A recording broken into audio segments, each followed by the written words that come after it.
I started doing these diaries.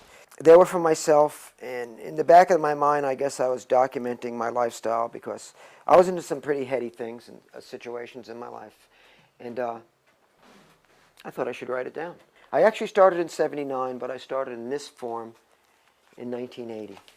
And basically, I just took every day as it came and documented what I was doing, the people I was with, my travels, my weird friends.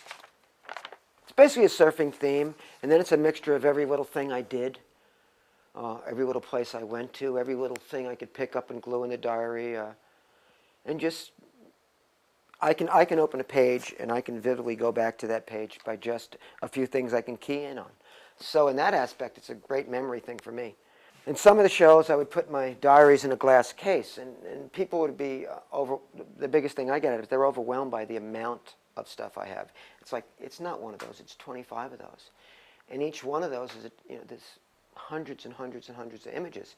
I did those journals for 20 years before I really showed them to anybody. And now it has interest to people. I guess because I've been around a lot of interesting people. I've also been very close to a lot of famous surf-type people. And I've actually lived a life of a surfer. It's nice to have people appreciate it as art. I was never ready to call it art. It almost took me to 2 years after I was into it and it's known. And now I do look at it as art because art's self-expression. I just threw it down in this form. It basically reflects my life. The people, the places, like say for instance this page.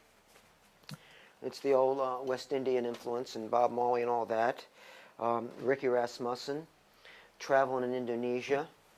This was right around the time I was doing all that. I was working for ABC Sports, doing shark shows here in Montauk, and just documenting what was happening. And here's another one. This was actually when Bob Marley died during that era.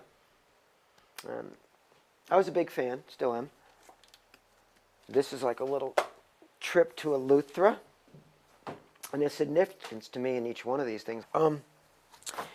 This is actually when we were traveling in Java. This was lifted from the TV segment, and this is where we were surfing.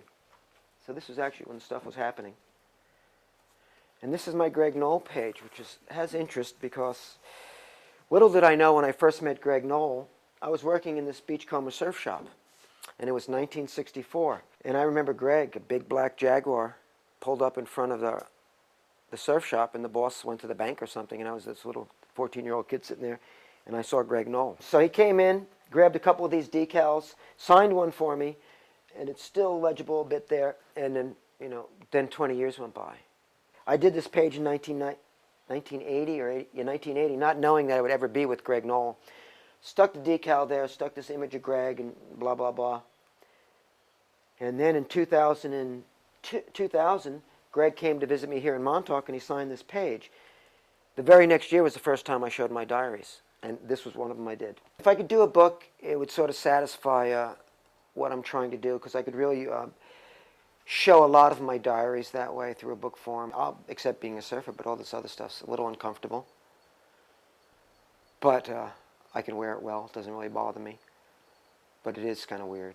I see my art gaining acceptance. I see my diaries getting more exposure. I've been very lucky and fortunate that it sort of went my way. It's hard to say it's been better. That's how scary it gets at times.